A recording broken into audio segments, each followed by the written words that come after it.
خان صاحب اگلا سوال بھی آپ سے ہی ہے. ایاز حسن صاحب کا سوال دوبارہ وہ یہ پوچھنا چاہتے ہیں کہ اس بات کا کیا ثبوت ہے کہ آپ کی جماعت کے سربراہ وہی عیسیٰ ہیں جن کے آنے کی خبر ملتی ہے؟ کافی حد تک تو اس کا جواب کور ہو چکا ہے، مختصراً اگر اس کا جواب دیں. حضرت مسیح علیہ السلام کا ایک شعر، بڑا پیارا شعر میرے ذہن میں آ رہا ہے. حضور فرماتے ہیں میں تھا غریب و بے کس و گمنام و بے ہنر، کوئی نہ جانتا تھا کہ ہے قادیاں کدھر. یہ کیفیت تھی حضرت مسیح علیہ السلام کی. لیکن اللہ تعالیٰ کا یہ ارشاد ہے، وہ کہتا ہے قرآن کریم میں اللہ تعالیٰ فرماتا ہے کتب اللہ لاغلبن انا و رسولی، کہ یہ میں نے لکھ چھوڑا ہے، یہ تحریر جو ہے یہ تا قیامت تک یہ مستند ہے کہ میں اور میرے رسول غالب آئیں گے. تو ایک طرف حضرت مسیح موعود علیہ السلام کی یہ کیفیت ہے کہ بالکل گمنامی کی صورت میں ہیں اور گوشہ نشینی میں خدا تعالیٰ کی عبادت، حضور صلی اللہ علیہ وسلم کی محبت میں سرشار ہیں اور نہیں وہاں سے نکلنا چاہتے، جس طرح آپ کے آقا نے کہا کہ ماں نہ بیکار ہیں کیونکہ وہاں سے نکلنا نہیں چاہتے. خان صاحب ان کا سوال دوبارہ دہرا دیتا ہوں. وہ یہ پوچھنا چاہتی ہیں کہ یہ کیسے ثابت ہوتا ہے کہ یہ وہی عیسیٰ ہیں؟ میں یہ بتانے لگا ہوں.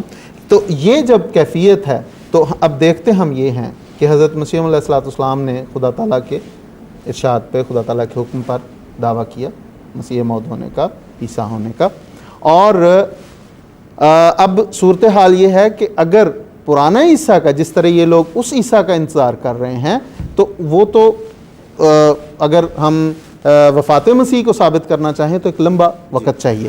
لیکن صرف اتنا میں بتانا چاہتا ہوں کہ دراصل جیسے میں نے پہلے کہا کہ حضور صلی اللہ علیہ وسلم کو خاتم النبیین کا جو مقام عطا کیا گیا تھا، اگر کوئی اور امت، کسی اور امت سے ایک شخص آتا، نبی آتا، تو وہ مقام پورا ہی نہیں ہو رہا تھا. اس لیے حضرت مسیح موعود علیہ السلام کا دعویٰ جو ہے وہ اسی کے مطابق ہے اور آپ کے اس مقام کو ثابت کر رہا ہے.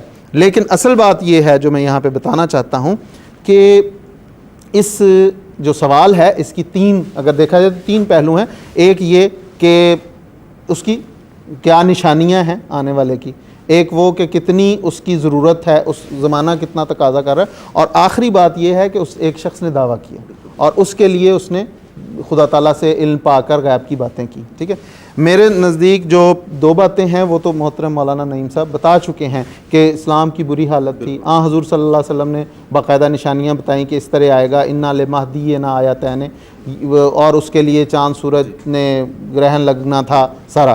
جب حضرت مسیح علیہ السلام نے دعویٰ کیا ہے تو اس وقت خدا تعالیٰ نے جو نشان ظاہر کیے ہیں آپ کی تائید کے لیے، وہ آسمان بھی بولا اور زمین بھی بولی.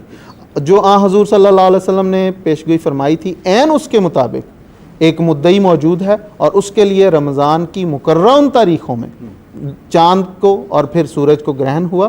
اور یہ جب سے دنیا زمین و آسمان بنا ہے ایسا کبھی کسی مدعی کے لیے نہیں ہوا. تو اس سے بڑھ کے اور کیا ثبوت ہو سکتا ہے کہ یہی وہ مسیح موعود ہیں، یہی وہ مہدی موعود ہیں، یہی وہ موعود رسول ہے، یہی وہ غلام صادق ہے جس نے آنا تھا. اور اس کے لیے، اور پھر جب دنیا نے انکار کیا تو اللہ تعالیٰ نے اپنی انذاری جو ایک پہلو ہے وہ بھی دکھایا اور اس میں طاعون پھیلا.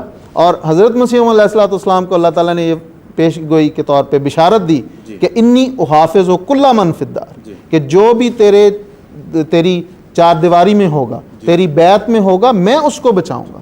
اور حضرت مسیح علیہ السلام نے لکھا ہے کہ خدا کے فضل سے احمدی گھرانے میں ایک چوہا تک طاعون کی مرض سے نہیں مرا. تو یہ ہے وہ حضرت مسیح علیہ السلام نے فرمایا کہ وقت تھا وقت مسیحا، نہ کسی اور کا وقت. میں نہ آتا تو کوئی اور ہی آتا ہوتا. مجھے نہ مانو، پیش کرو کوئی، یا اس وقت ضرورت ہے، زمانہ تقاضا کر رہا ہے، کیوں جب کوئی کرتے آنا ہو چاہیے. گھر میں آ گیا ہو کر مسیح خود مسیحائی قدم بھرتی ہے. یہ بات بالکل ٹھیک ہے. اس کے ساتھ ایک چھوٹی سی بات یہ ہے کہ جو میں نے شروع میں اٹھایا تھا نا، میں تھا غریب و بے کس و گمنام بے ہنر. اب دیکھیں کہ مسیح اللہ نے دعویٰ کیا اور اس کے بعد کئی مدعیان آئے، سب کے ساتھ نیست و نابود ہو گئے. لیکن آج بھی وہ جماعت، حضرت مسیح علیہ السلام کی زندگی میں وہ جماعت لاکھوں میں گئی اور آج کروڑوں میں ہے.